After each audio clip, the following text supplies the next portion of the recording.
Pa. Pa. Pa, pa, pa, pa, pa.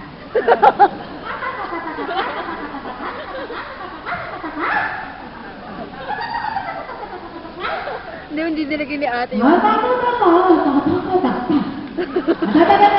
Lalaki. Oo. Wala kaming lalaki. Well, may bigote dapat siya eh. Alam mo ba naman ko? Tara, ipapashare ka na lang namin. Tara, sama ka. Let us celebrate the true spirit of Christmas. Sige, tara. You better watch out, you better not cry, you better not bow, I'm telling you why. Jesus Christ is coming to town.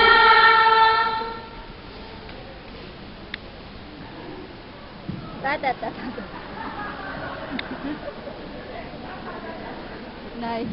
Laki na impact ni Nice talaga.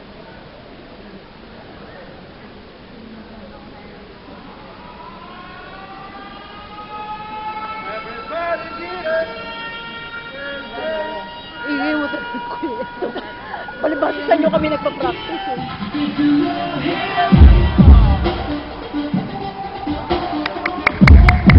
Woo! Atin ko yan!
Alam ko marami kang pinagdaanan.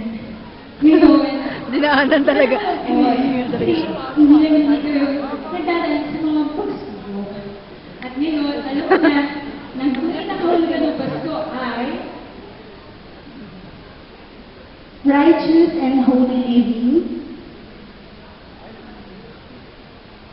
restored relationship, generosity, at syempre, God's love.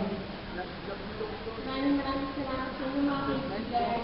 Ngayon, alam ko na ang tunay na kahulugan ng Pasko. Salamat. Wala naman.